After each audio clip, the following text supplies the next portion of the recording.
Welcome, everybody! It's so cool! Holy cow, it's fantastic to see everybody out here. My name is Dr. Haley Chatelaine. I use she, her pronouns. I'm Vice President of UAW 2750, NIH Fellows United.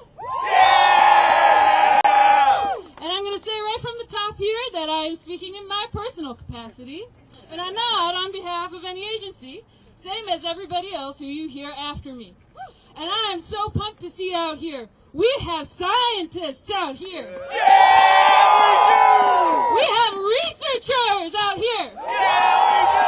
We have healthcare workers out here. We have federal workers out here.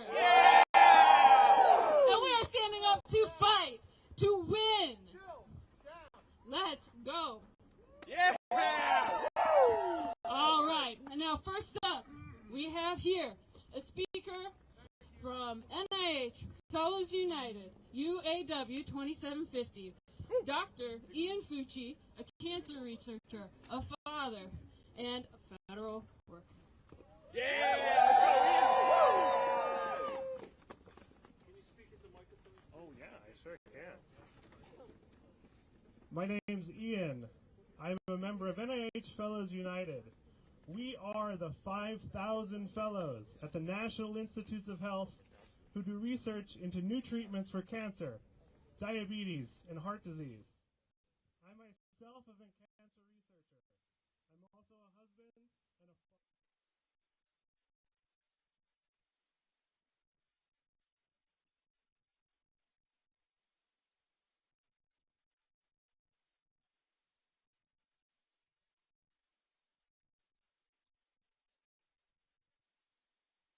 We heard the news that probationary employees were set to be fired Friday between 1 and 4 p.m. I was called into a meeting at 1 p.m. with other probationary employees and my supervisor. We were told that we might be on the list. All day we sat huddled around our computers waiting for the news. Any news. I thought about my family. How could we get by without my salary? I thought about my coworkers.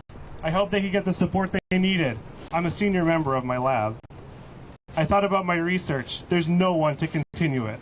What treatments would go unfound? What knowledge undiscovered? I packed my things, the artwork my daughter made for me. I hugged my coworkers and wished them luck. We heard at 5 p.m. that most of us were not on the list and that we were safe for then. Maybe scientists, maybe cancer researchers were spared. We could breathe a little. We found out Saturday night that that wasn't the case. On Saturday evening, on a holiday weekend, scientists in my institute were fired. We do not deserve this cruelty. HHS has said they are following the president's plan to streamline the government. Is firing cancer researchers part of that plan? HHS has said they have done this to better serve the American people. Consider the medications you rely on for diabetes, heart disease, or cancer. These were developed in large part due to NIH and NIH-funded researchers. Is destroying years of progress into research really serving the American people? No! We are here today to fight for the future of science, to fight for your family's future, to give the American people hope. NIH-funded medical breakthroughs offer us more healthy years of life. For us, for your parents, for your grandparents, for your children, for your friends, and for your loved ones. This administration wants to take that away.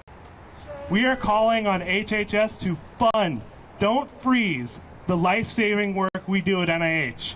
Work we couldn't do anywhere else. Thank you.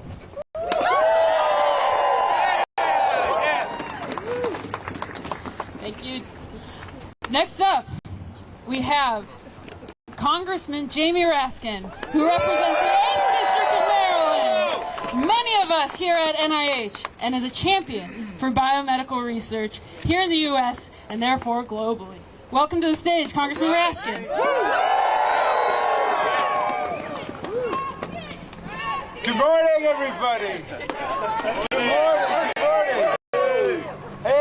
I brought you guys a chant. Because back when I was in school, I wasn't very good at making posters because they were illegible. But I became the chant master. So I'm going to try out a new chant for you, all right? How about this one? Hey, hey, RFK, hands off the FDA. Hey, hey, RFK, hands off the FDA. Hey, hey, RFK, hands off the FDA. Hands off the FDA. Not bad for a first try, huh? How about, hey, hey, RFK, we remember JFK. Hey, hey, RFK, we remember JFK. Hey, hey, RFK, we remember JFK. That's right, John F. Kennedy, a champion of science, a champion of medical research, a champion of democracy and NATO, a champion of human rights all over the world. That's the Kennedy we're standing up for today. My name's Jamie Raskin. I'm the congressman from Maryland's beautiful 8th District. I'm the congressman from the National Institute of Health,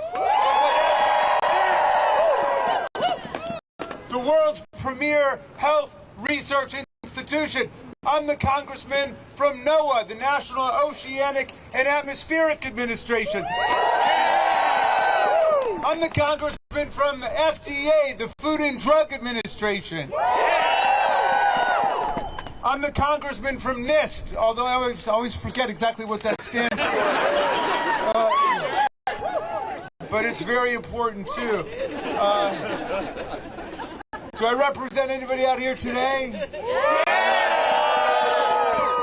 Well, hello to my constituents. It's a beautiful day to be fighting for democracy and science in America. Some people canceled their inaugurations outside for weather warmer than this. But we're out here fighting for science, you know. Neil deGrasse Tyson, who lived in Maryland when he was a professor at the University of Maryland, he said, the great thing about science is it's true whether or not you believe in it. And the great thing about democracy is it's going to win against the autocrats, the plutocrats, the theocrats, the dictators, the despots, and the enemies of science.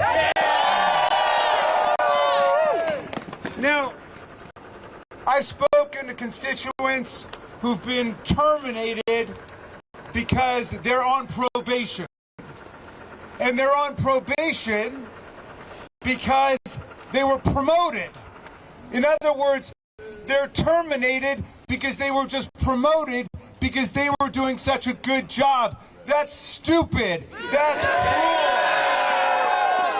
cruel. That's as stupid and cruel as selling out our democratic allies in Europe, right? That's as stupid and cruel as selling out the people of Ukraine to Vladimir Putin and his filthy fascist invasion. Now, they're waging war on the healthcare workers in America. I've got constituents who are doing the critical research America needs into AIDS and HIV, into autism, into breast cancer, into colon cancer, into leukemia, into cystic fibrosis, into multiple sclerosis, into malignant narcissistic personality disorder, okay? All of the deadly diseases threatening America today. Now, why would we do that? I could understand if Vladimir Putin came over here and wanted to turn our medical and scientific institutions upside down. I could understand if Kim Jong-un or President Xi wanted to do that. I could understand if the neo-fascist parties in Europe wanted to do that.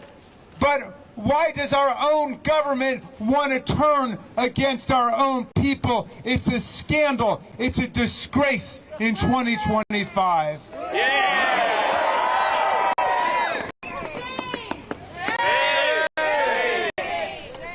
Well, thousands of healthcare workers were fired starting on February 14th. Our very own Valentine's Day massacre against federal workers. And I just want everybody to be clear. This is in blatant, flagrant, naked violation of the civil service laws. The heart of the civil service is you can't fire people for political reasons. You can fire them only for poor performance or professional misconduct, like embezzling money from the government. These are people who have superior work evaluations, and yet they've been sacked in total violation of the civil service laws and in total violation of the First Amendment. The reason they're being fired is because they won't bow down to Donald Trump and Elon Musk. But the people of America are going to stand up for the scientists and the health researchers that we need.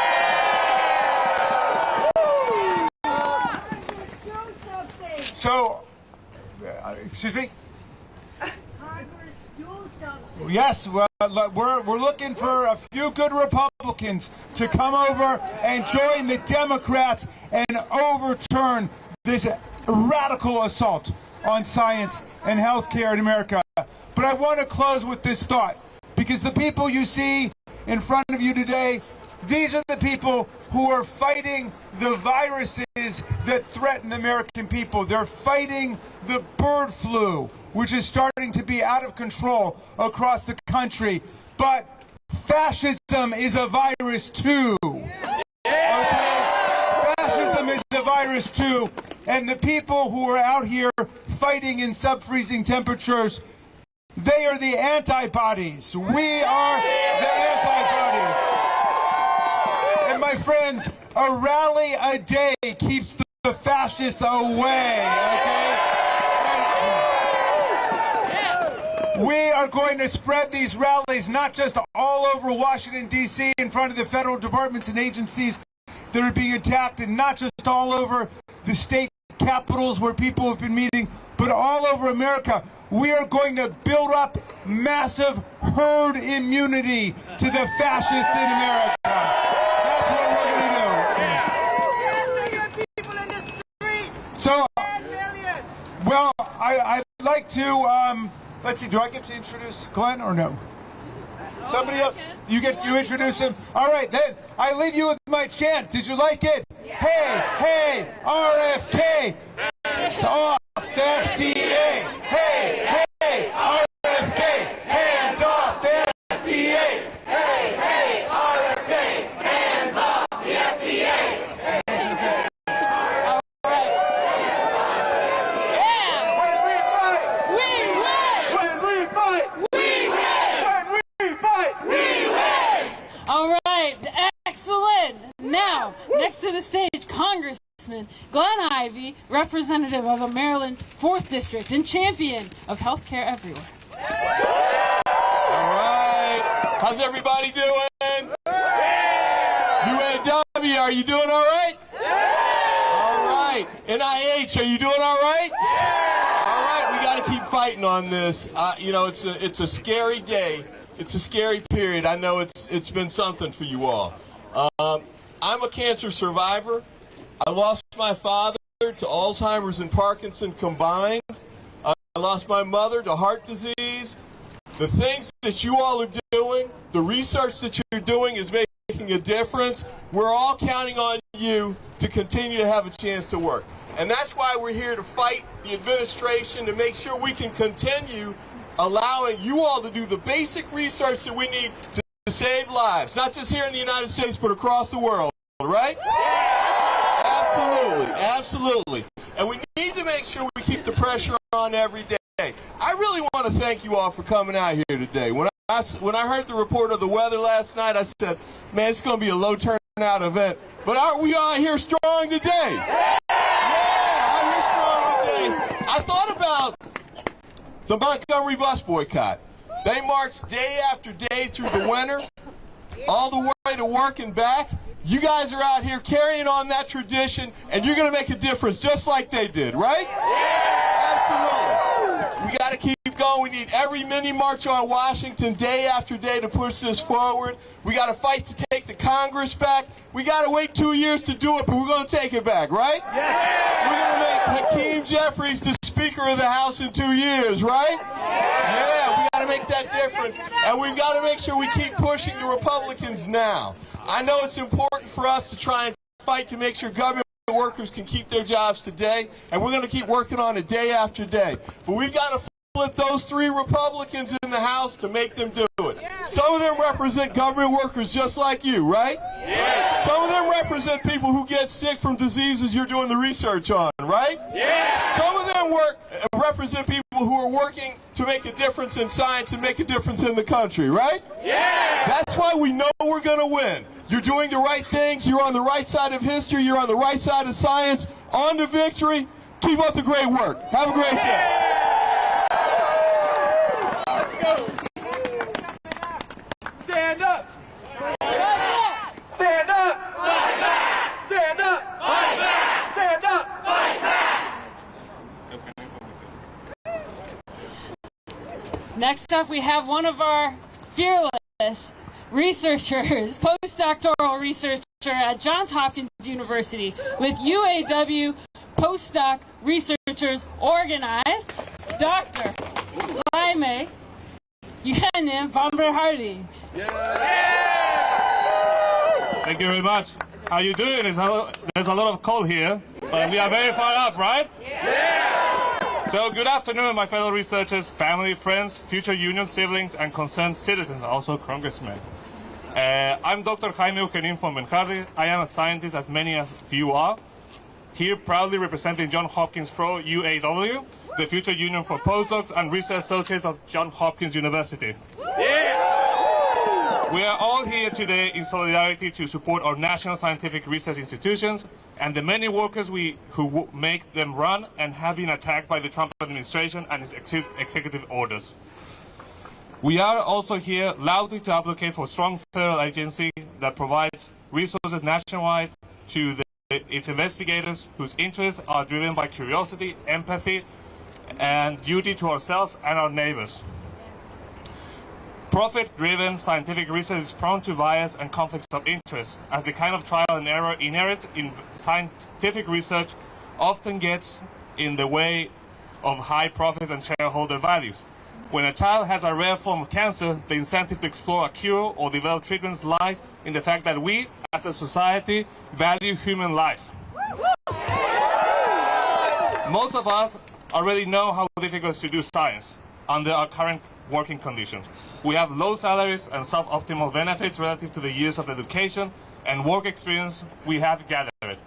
All of us do unique work that only a few others can do. We work long hours and sacrifice weekends to advance our research. We even postpone advancing our personal lives, like starting a family or buying a home. And as many of you at Hopkins are immigrants, which is true for postdoctoral fellows across the country, I cannot tell you how difficult it is to do this life-altering work with the constant anxiety and the mental health toll that looms over us while we work, with the fear that losing our jobs also threatens our ability to stay here in the United States. The new administration, by butchering our budget and electing anti-science leadership, is exacerbating all these aforementioned problems. The funding it will only lead to the further detriment of America's ability to make discoveries, develop treatments, and advance technology. I stand in front of you all today not to sow despair, but to urge my fellow researchers to show our collective strength. Such strength is only obtained when we build community, support each other, and organize. As Hopkins UAW, we will join our fellow researchers unions, such as the NIH Fellows Union, UMD Grad Labor Union, Teachers and Researchers United at Hopkins, and all the many unions taking action today across the country as a part of a higher education labor union movement in the fight against the unprecedented cuts that threatens the country's research, our patients, and our livelihoods. Only through a coordinated effort across academia will we move the institutions. So I appreciate everyone for being here today and for the privilege to speak to you all on behalf. of my union and academic researchers across the country. Solidarity to you all, today, tomorrow, and forever. When I say science, you say yeah, science. Yeah. Science. Yeah. When I say healthcare, you say yeah, healthcare. Yeah. Healthcare. Yeah. And joining us now, also from Johns Hopkins, from True UE, we have graduate worker Marie Pierce. Hey y'all, it's amazing to see so many people here today. I'm going to be reading a statement from another worker at Johns Hopkins, another grad worker in our union who wasn't able to make it here today, but our public health department has been really... Oh, can you guys hear me now? Okay, louder. Okay. Closer. It's amazing to see everyone here today. I'm going to be reading a statement on behalf of another worker from Hopkins who couldn't make it. We have had really massive impacts on our public health department as well as everyone who does biomedical research at Hopkins. So, in the flurry and fervor that's happened in the wake of the executive orders that have attacked the NIH's ability to scientifically evaluate and fund research, what I think has been missed is the fundamentally human costs that these cuts present. The vast majority of news articles I've seen both in defense of the current administration and the DOGE's attempt to cut costs to maximize efficiency, and many of the responses criticizing those cuts have primarily spoken in purely numeric terms of the dollar amount saved, percentages, and deficits that will be incurred. I think any amount of public support for these cuts and limitations on life-changing and life-saving research, and make no mistake, that is what the NIH funds, is in part our failure as researchers to communicate to the public what federal funding truly allows us to do. So I want to talk to you today not in terms of dollars, but in terms of the human costs that will occur should the NIH's ability to effectively process, evaluate, and fund research is impeded by unnecessary and unjustified restrictions. The NIH's total operating budget makes up less than 1% of the total federal budget every year, but that impact on saving and improving human life is immeasurable. At Hopkins alone, these executive orders threaten to jeopardize roughly 600 current and ongoing clinical trials in cancer, pediatrics, children's health, heart and vascular studies, and the aging brain, among many others. The care, treatments, and medical breakthroughs these trials offer are not overhead or excess spending costs, but offer a hope and scientific progress to families in their greatest need. The consequences of cuts to NIH and public health research have not only direct effects but also indirect effects on the state-run programs, because states must now determine how to make up budget deficits as allocations to state public health programs are also beginning to dry up, which is ironic from an administration that claims to be prioritizing states' rights. In Maryland, these cuts to federal funding have resulted in the state government being forced to consider ending key services for individuals battling addiction that are necessary to staunch the fourth wave of the opioid epidemic. The rapid shift to a ban on DEI measures presents a moral, ethical, and scientific cost to research. These executive orders against wokeness have resulted in clinical care disruptions. Studies that explore pregnancy and maternal health outcomes for pregnant people have been shuttered. Emerging areas of research are being stunted at their nascency as pre- and postdoctoral grants are being canceled. At Hopkins, there are currently 81 doctoral workers whose dissertations are being funded through F-31 grants, 34 of which are F-31Ds. The evaluation criteria and scientific merit for F-31Ds are identical to F-31s. The sole difference between the two is that an F-31D specifically supports training for individuals from underrepresented backgrounds in the biomedical sciences. These 34 doctoral workers and their commitments to the communities they serve as researchers and clinicians are threatened by this administration's cuts, not because the research is not scientifically rigorous or worthy, but solely because this administration believes they are not worthy. Workers who thought they had secured external funding and were planning on defending their dissertations by May 2026 are now being told they must finish by this August or leave their programs.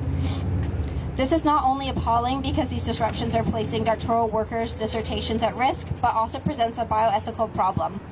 By stopping funding mid-grant, this administration is forcing researchers to renege on research commitments made to already underserved communities, a serious breach of trust.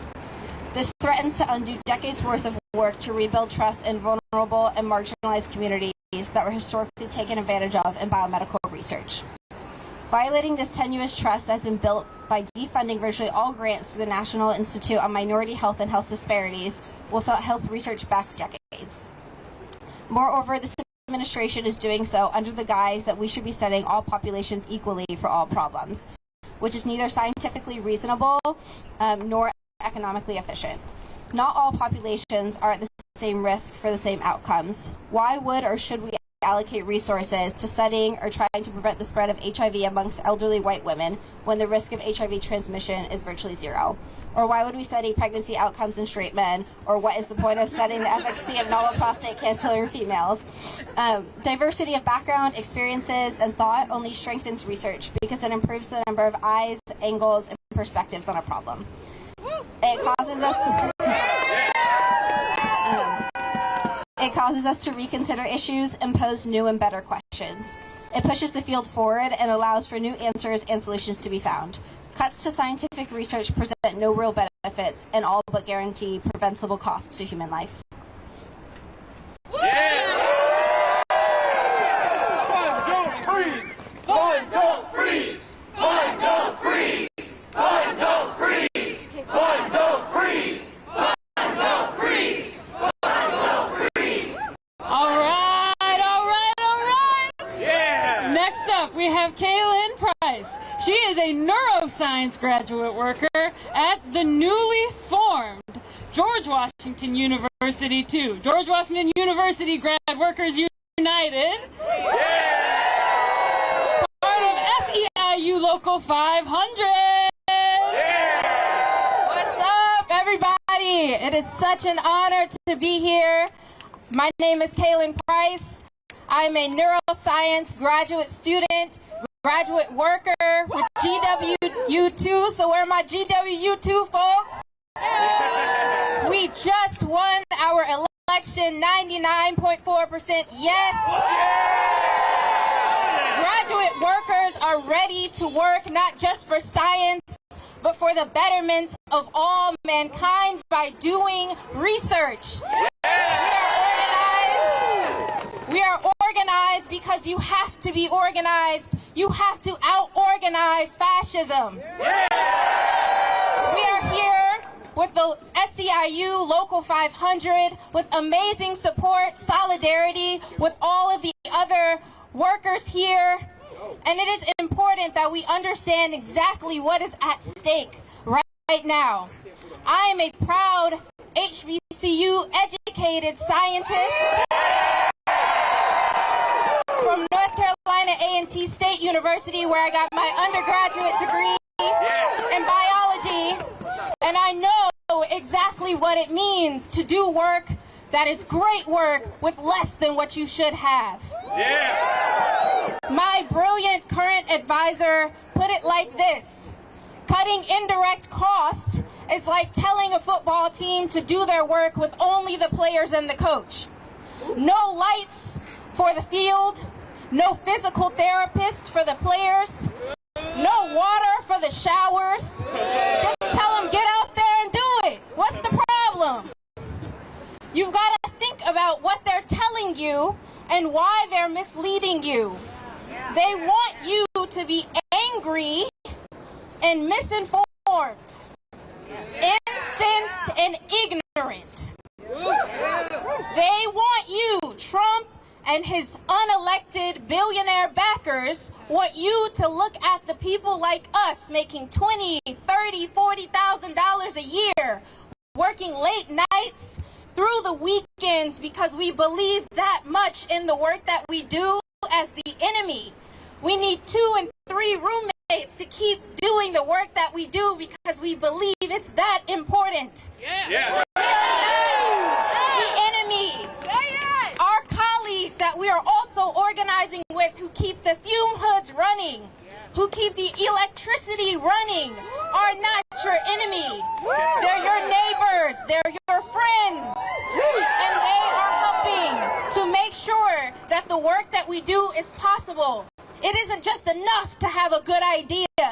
You need a building to do it in. You need lights. You need clean water. You need all of the materials that keep a facility running. So saying facility accountability and administration like it's a bad word is ignorant. Yeah. It is unacceptable that we have to be out here begging for money that is already guaranteed. What they are doing is theft. They are stealing from you, from me, and it's crazy that it's tax season. I'm not even making that much, and I'm watching it go away. They want to fund $18 billion in government contracts to Elon Musk. But they're telling us that the work that we do is bloat and excess. So I want to leave you with a chant. More funding, not less, end research funding theft. More funding, not less, end research funding theft. More funding, not less, end research funding theft. Keep coming out here. Keep telling people what you do and why it's important. Let people know that we cannot survive as a society without the work that scientists, clinicians, and educators do every single day.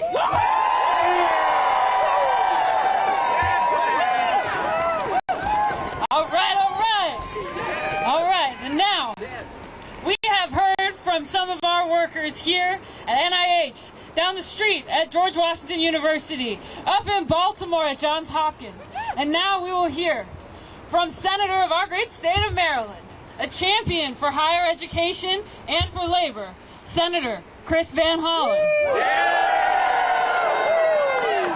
Thank you, great patriots all. Are we going to shut down the illegal Elon Musk takeover of the government? You bet we are. We're going to fight this in the courts. We're going to fight this in the Congress, and there can be no business as usual in the Congress. And we're going to fight this in gatherings like this all over the country, because we need to shut down this illegal operation. I want to thank all of you. All of you are dedicated to protecting the public health. All of you are dedicated to making sure that we do the medical research that saves lives. And there's no sugarcoating this. These cuts will kill more Americans. When you conduct research into cancer, into diabetes, into Alzheimer's, into heart disease, and into all the other diseases that plague American families, you are saving lives. And taking that away will result in more Americans dying early and more American suffering. Are we going to let that happen? Hell no. So what is this all about? What is this all about? It is about the great betrayal by Donald Trump. Look, on the campaign trail, what did he say he would do? He said he was going to cut prices. He said he was going to look out for working people. But as soon as he was sworn in, he began that great betrayal. He ended up slashing important services like medical research that help every American family to make way for and pay for what the next step they're going to take is, which is tax cuts for very wealthy Americans at the expense of everybody else. And we all let that happen. And who did he bring in to do his dirty work? Elon Musk. Elon Musk. So this is the most corrupt bargain in American history. Elon Musk spent $280 million to elect Donald Trump. And Donald Trump turned around and gave the keys to federal agencies to Elon Musk. And make no mistake, and you know this, has nothing to do with greater government efficiency. Nothing. This has everything to do to taking over the reins of government, to serve the already powerful, and to slash public services that help every American, to make more room for tax cuts for Elon Musk. That is what this corrupt bargain is all about. Are we going to shut it down? Yeah! We're going to shut it down because we're going to get the story out there to every American. They, as you said, they want all of us to be quiet. They want us to just suck it up. Are we going to suck it up? No! Hell no! So what this is about is not lowering prices and not helping working people. This is about enacting Project 2025. Now, I don't know about all of you, but I dare say you do remember that when he was on the campaign trail and when he was asked about Project 2025, Donald Trump's like, I don't know what that is. Who are those people? That was the big lie. That was the big lie. And why did he pretend to know nothing about it? Because he knew how unpopular it is to enact those provisions. But that is, in fact, what they're doing. They're not doing what he said he was going to do on the campaign trail. He's enacting Project 2025, which he said he knew nothing about. And in fact, Russ Vought is the guy who co-authored Project 2025, and he is now in the cockpit of the White House when it comes to federal agencies. So are we going to shut down Project 2025? Because, you know, if you're about creating more efficiency, you don't fire all the IGs, first of all, do you? I mean, the IGs are there to look out for waste, fraud, and abuse. So firing the IGs actually clears the way for more corruption. So we can shut down everything we can in order to make sure that we shut down the Elon Musk operation. I want to thank all of you for doing that, because at the end of the day, you are here to save lives. We need to make sure we get it done. Thank you all very, very much for what you do.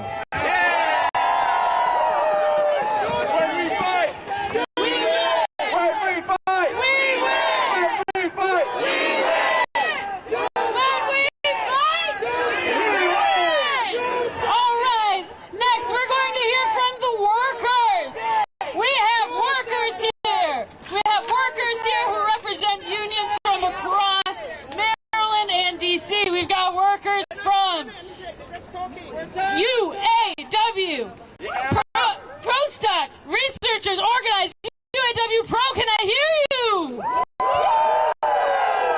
We have researchers from UAW, Graduate Labor United, UAW Glue, UMD. We have researchers from George Washington University, SEIU Local 500. And of course we have researchers here from UAW 2750, NIH Fellows United! All right, worker power, scientist power, researcher power, that's what drives this. And so now we're going to hear from more of those folks. One after the other, you are going to hear story after story of how people, workers just like you and me, have been affected over the last few weeks. So here we are. Our first speaker up here, we've got Jordan Lara.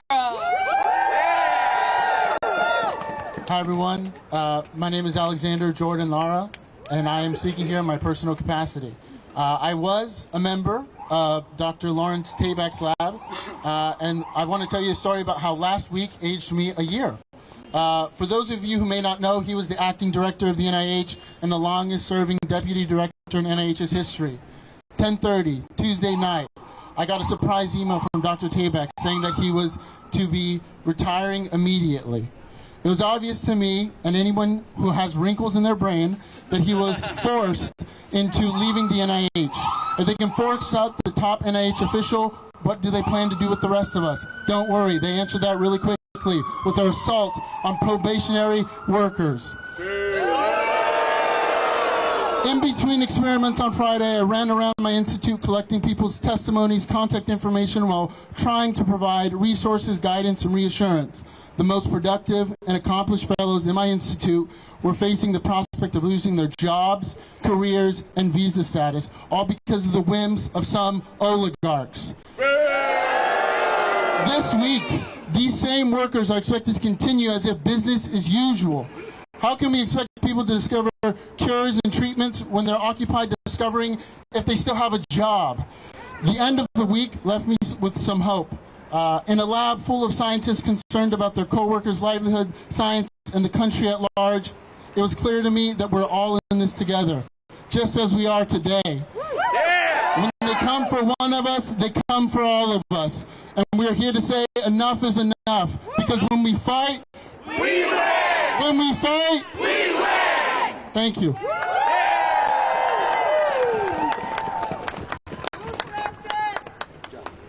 Hello, everyone. My name is Milo Taylor, and I'm a member of UAW 2750, also known as NIH Fellows United. And frankly, I don't want to be here. I want to be in my lab focusing on my research, but I can't. I want to be building community with queer scientists that I have been proud to lead, but I can't. This is because on January 21st, the current administration instituted a ban on DEIA positions and programs in the federal government. Overnight, my group's website was taken down and colleagues I had worked beside for years were out of a job. 2 years of our blood, sweat, and tears, building networks, fostering community, and many more of history before us, reduced to broken links and uncertainty. In the wake of such a clear attack on my queer colleagues, how can any of us go about our day-to-day work? Through community, we have found a way. Despite bans on presenting our research, halts on funding, and direct attacks on our identities, we have passed candidacy exams, been accepted to graduate school, all while raising our voices to protect our fellow scientists. While some may think the administration's actions are a bold display of strength, I think they are a clear admission of fear. This administration knows the power we have when we stand together, and that's why they're trying to undermine us. You can eliminate DEIA. You can stall our research, but we are not going anywhere. We will work together to protect every single one of us. Fellow organizers, do not give them the satisfaction of succumbing to the overwhelm. Keep raising your voices. Keep excelling at what you do and remind them why they should fear our power.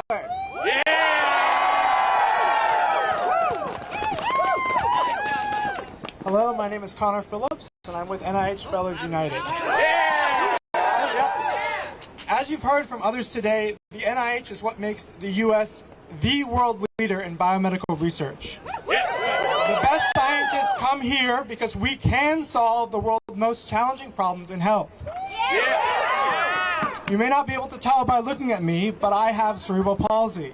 I am this healthy because of therapies developed in the U.S. that helped rewire my brain after a stroke, allowing me to live my fullest life. My experience inspired me to become a scientist at the NIH, where I have developed new therapies to improve the lives of other children with cerebral palsy, and help develop a new understanding of how the brain functions. Now, as a result of these cuts from the Trump administration, I am prevented from continuing this research, even as an unpaid volunteer. When I hear people say these cuts are making our government more efficient, I am at a loss. How can that be true when I am prevented from working for free?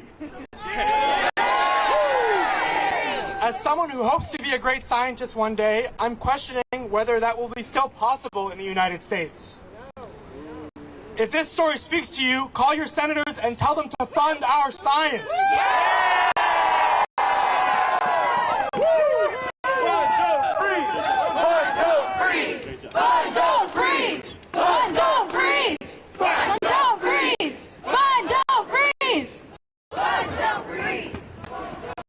My name is Rashida Balaji, and I'm a research fellow at the National Institutes of Health, and also a proud member of NIH Fellows United, UAW 2750.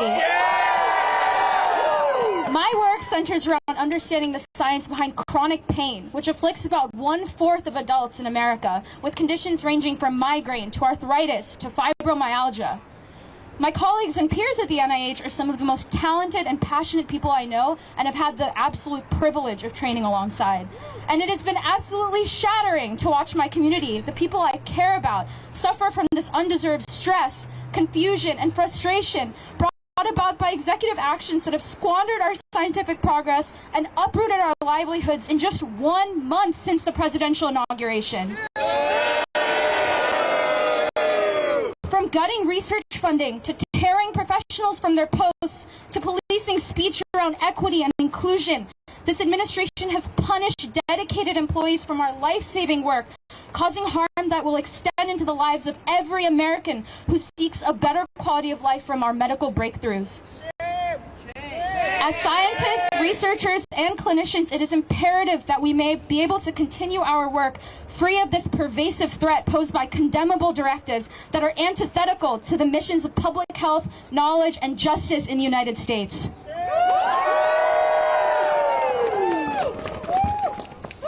Hi all, I'm Dr. Amanda Shaver. I'm an NIH NRSA-supported postdoctoral fellow at Johns Hopkins University. I've been working in the fields of biology and genetics since 2006, and it's been my long-term goal to become a professor, to inspire people to become scientists, and to conduct science that will actually improve the lives of others. I study genes responsible for drug resistance in parasitic worms that cause debilitating diseases to approximately 2 billion people worldwide. I've worked really hard for the last 19 years to build a career in science, and these NIH cuts and loss of funding opportunities have not only threatened my current research, but will jeopardize my future research and my ability to pursue science and stay employed in my own country. America has been at the forefront of science and a leader in the world, but implementing all the cuts and restructuring proposed by the Trump administration will devastate science and healthcare in America. These cuts in science will diminish our standing in the world. Thank you. Stand up! Fight back! Stand up! Fight back! Stand up! Fight back! Stand up! Fight back! Stand up! Fight back! Hi everybody, my name is Summer Harvey. I am an epidemiologist and a graduate student at George Washington University. I'm here with SEIU Local 500, and I'm a former member of NIH Fellows United. I am still researching at the NIH in a capacity as a volunteer, and that's where I personally have experienced censorship. I do research in cancer screening, I do research in gynecology, and because I was researching gynecologic disease in queer women, I was told that even though I don't get paid by the NIH, that I need to publish that research through my affiliations at GW, which is why, as a graduate worker, I know that we need a strong contract that says from GW they will protect our right to do our research well and to protect us from censorship. So that's my story, but I actually have a story from one of our colleagues at the GW Cancer Center who can't be here today, Dr. Mandy Pratt Chapman. This is from her. I'm sorry I cannot be at the rally today as I have a competing commitment on the West Coast. Thank you for defending research and scientific truth. I never thought it would be remarkable to point out that telling the truth matters. Simply saying something exists or doesn't exist, happened or didn't happen, does not make it so. Despite the reality show antics of politics in 2025, the truth still matters. So do people and so does science. On January 31st, 1st, I received a phone call that my National Cancer Institute funded study was terminated. I never received a written letter, but I was told to stop work immediately and that no more research expenditures would be allowed.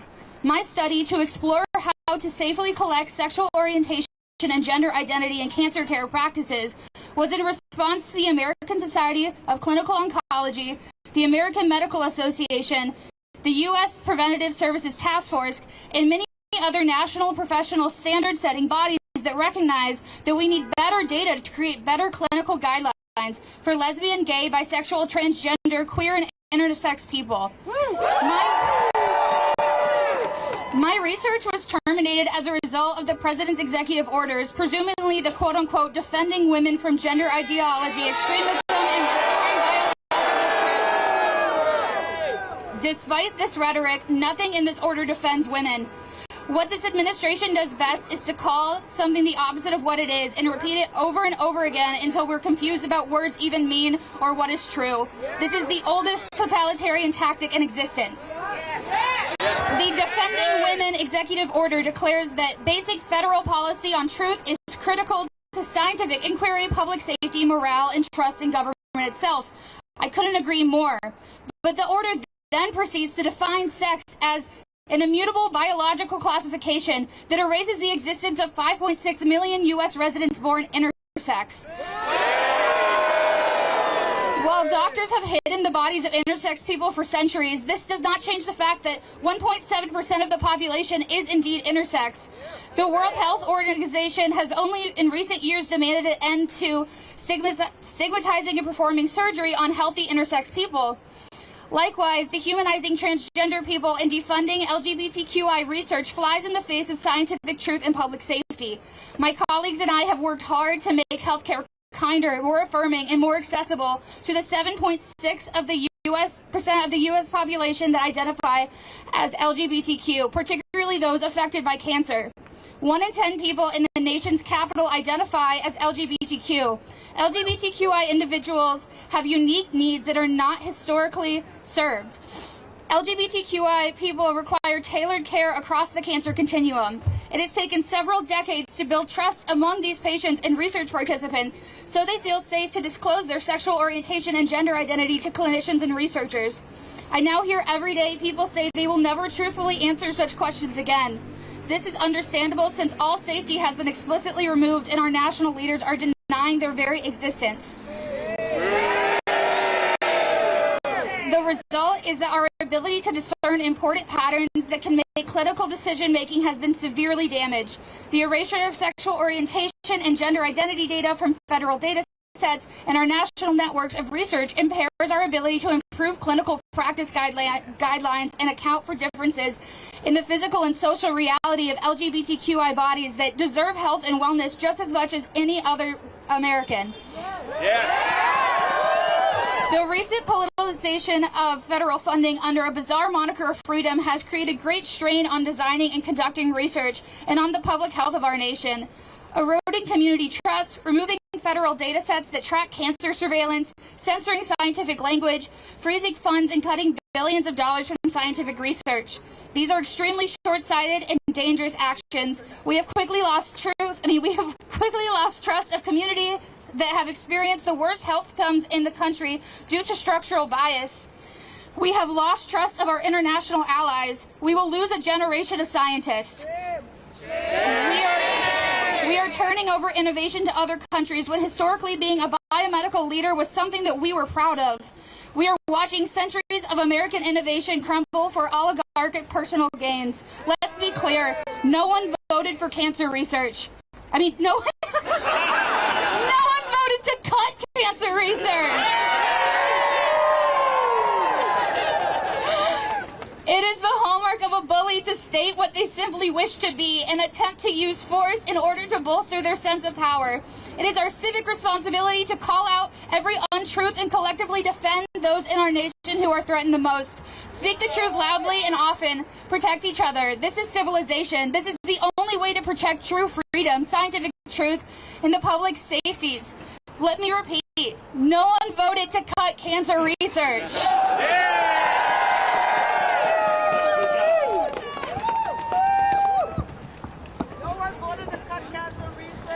Hi, my name is Bushra and I am a writer-editor at NIH.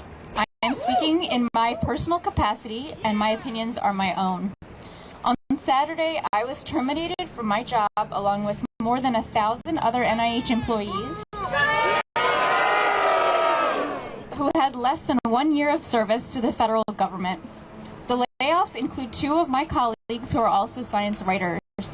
These layoffs have decimated our small team.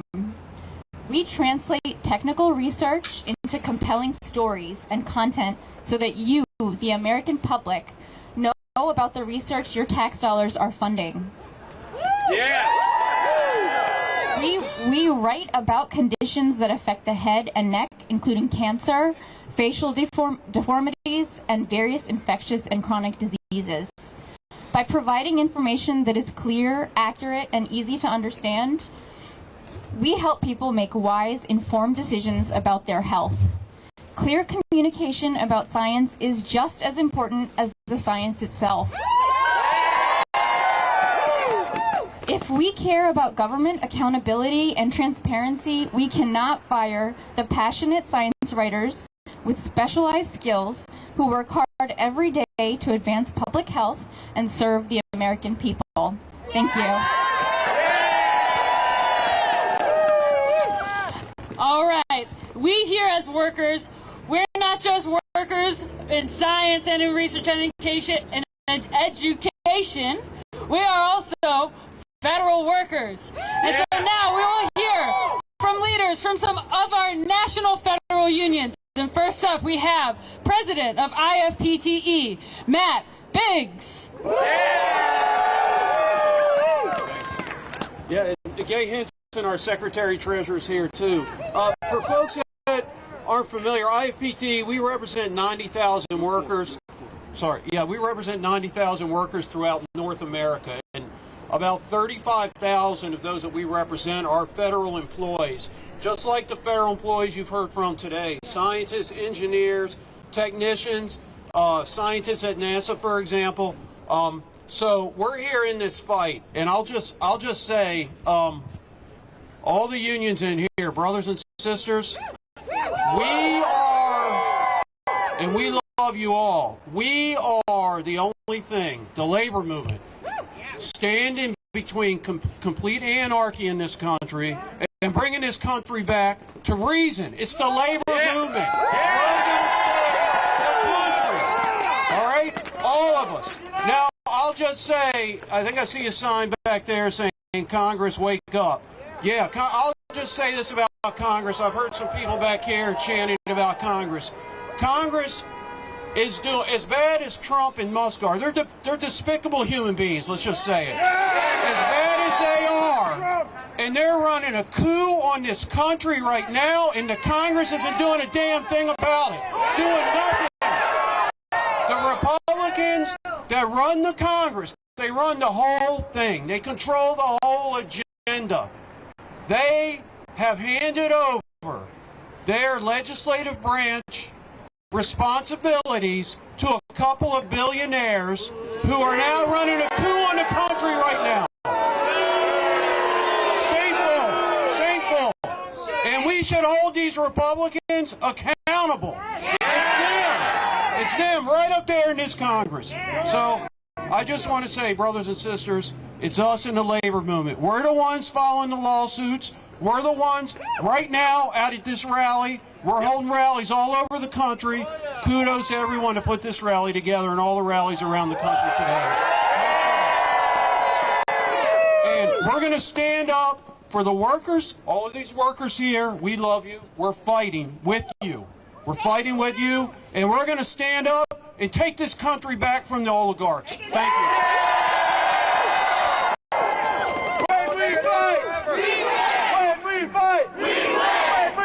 We win! Hello, everybody.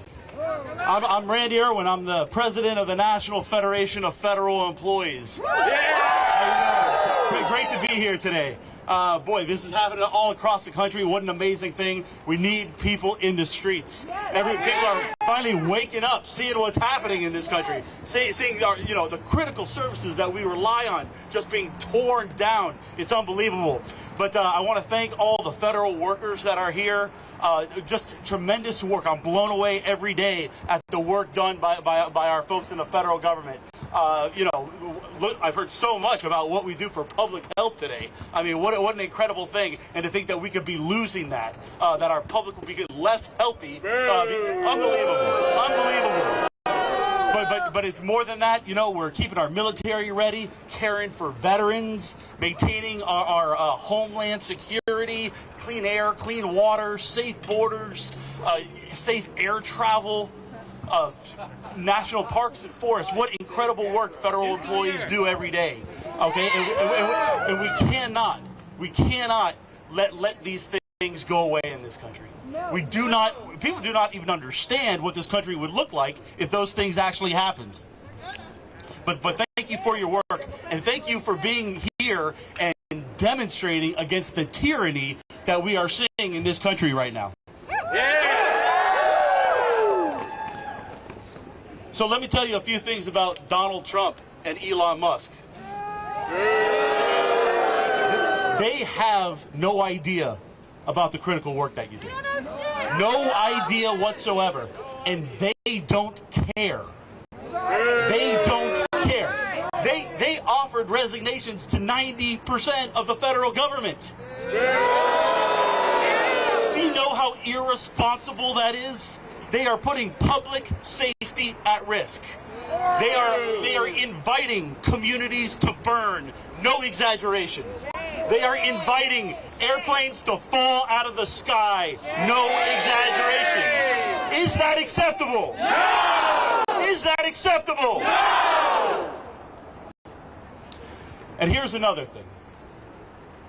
And I got a message for Donald Trump. You swore an oath to the Constitution, and you are not upholding that oath. The things that he is doing are blatantly illegal. He knows it. He admits it. He, under Article 2, Section 3 of the Constitution, he must faithfully execute the laws of this country. And he is not doing it. And I don't care who you are or who you voted for, you should be furious about that. And I got a message for Congress, too. What are you doing about it? Look at what we've seen. Look at the violations of the law and the Constitution, and we don't have one hearing. How gutless is this Congress? This can't continue. This cannot continue. This madness absolutely has to stop. So, but let me tell you, it's the folks, it's getting in the streets and delivering the message, not letting up. You can't give them an inch. We got to keep on telling the stories of the great work that federal employees do. We got to be talking to the media, talking to friends, talking to family, talking to getting on social media, and never letting up. This country is too special. We got a special thing here, and we cannot let it get taken away from us. Thank you. 10 million people in the streets. 10 million people in the streets. Good afternoon, everyone. My name is Anthony Lee. I'm a federal worker and chapter president for NTEU, the National Treasury Employees Union, Chapter 282. We represent employees at the Food and Drug Administration, the FDA. And we're here to stand in solidarity with our brothers and sisters from UAW and from all the other unions that are here in NIH as part of our HHS family. I lost my notes, so I'm just going to do this from memory.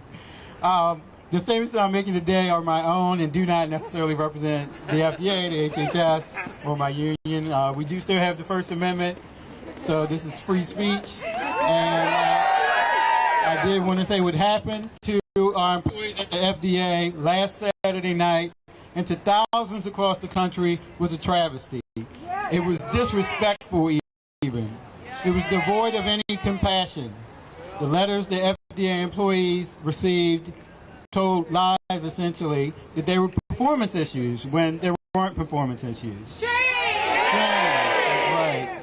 They disparaged the work that our federal employees, that FDA employees do to help protect and promote the health and safety of the public. Our staff fellows, much like those at NIH were hit particularly hard with these wrongful firings of employees. But it wasn't only staff fellows. We had medical officers, doctors that are doing research and that are approving new drugs who were fired, attorneys, scientists, data scientists, and many others who received these notices in the late of night.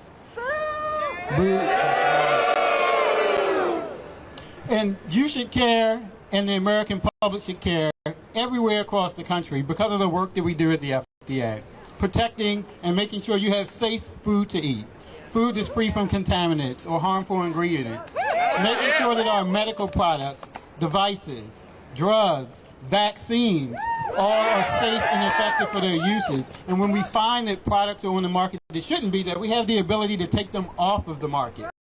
All of that has been put in jeopardy by HHS and their actions.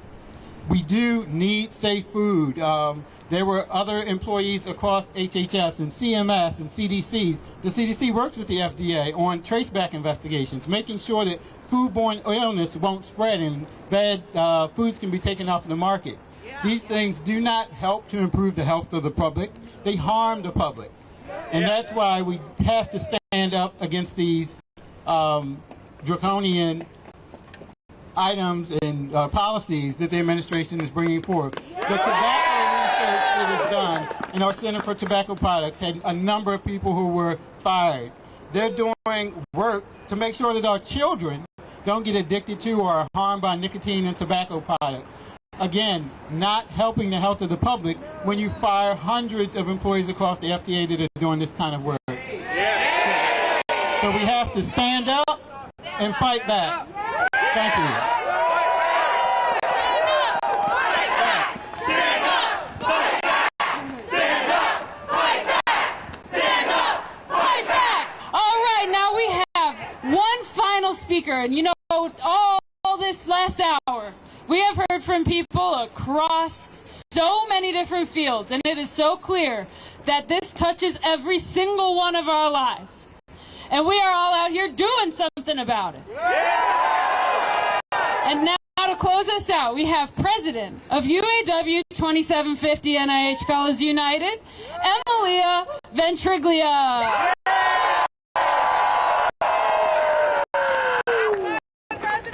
It's like Haley said, this is affecting all of us, every single one of us, your mom, your dad, you, anyone who has health, anyone who eats, anyone who ever has to go to the doctor. Every job means, every job that's lost, one less scientist who's fighting for cures, one less educator to teach the next generation, one less public servant keeping our food, keeping our environment, keeping us safe every day. Shame! Shame! Every dollar cut isn't just a shrink in the budget. It takes something from every single one of us. It's theft! Theft! It's theft from our health, our education, our security. These are extreme freezes and cuts that attack not just us, but every taxpayer. It's our rights, and this isn't over. We're not going away. We know that there's more cuts to central services coming to Americans and science, and we're not going to back down. We will not go away. Look around.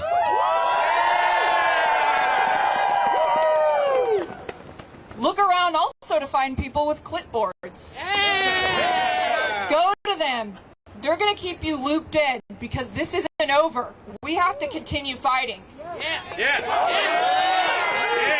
Scientists, researchers, medical practitioners, public servants, we build this country together. We keep it running.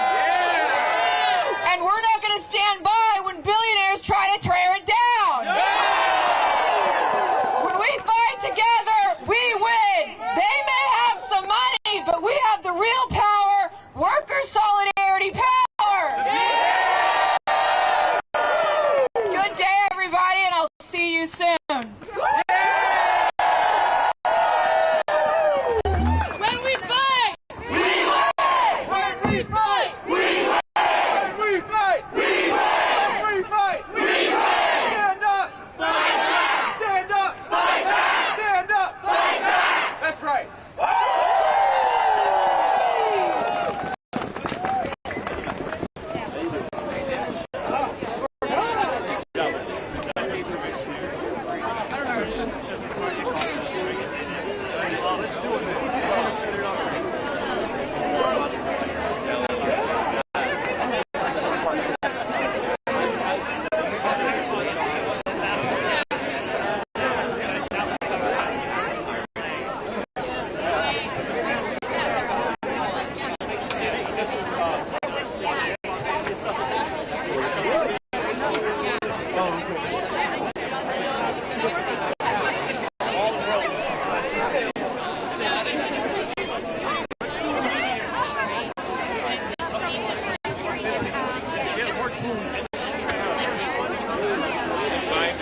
Steinbeck.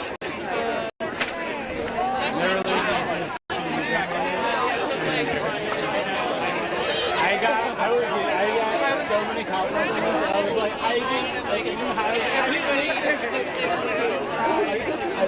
had like 60 people. And then I was supposed to start like on Monday, and I had like 60 people like trying to research me. Oh, really? Yeah. I already got one. Alright, I'm gonna go try to find you. So impressed. I'm wishing that we do it.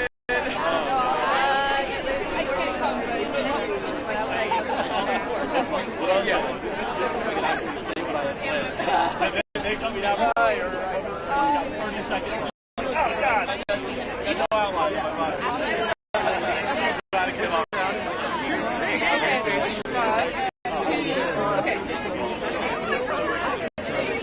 My mic went wayward, but it's getting pointing anywhere. Kind of pointed to the yeah, right? Yeah, right. Thanks, man. You on video?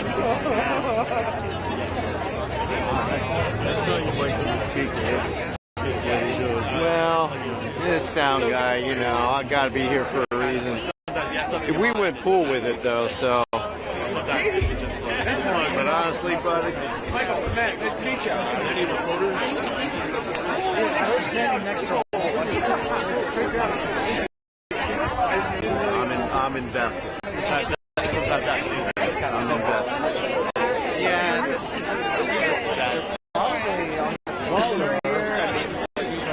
Like gray, snow. But man, what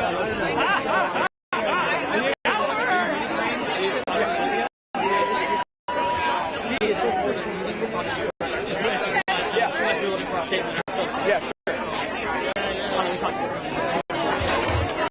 Yeah. Yeah, I'm done college. Yeah. It's been, you know, I'm not, yeah, I'm Jordan.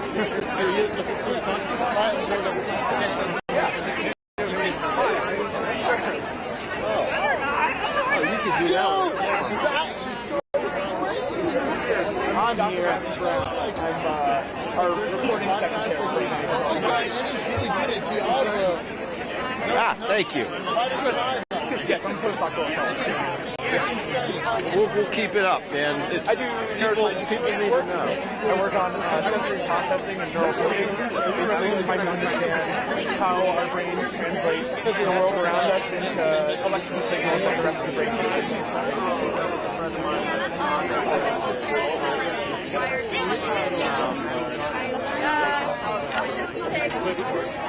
Yeah, so we're actually pretty fortunate within our bargaining unit that we're not aware of any fellows that we don't know the exact basis of why the termination decisions were made.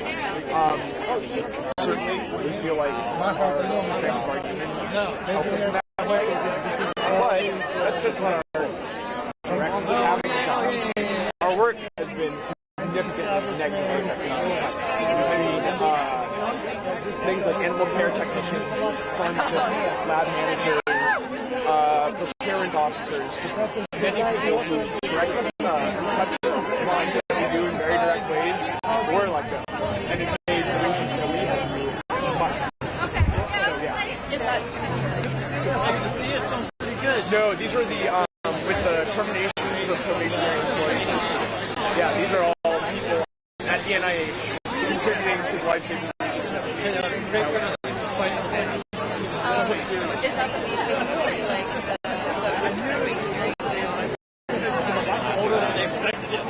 Yeah, it's significantly gotten in the way of a lot of data science.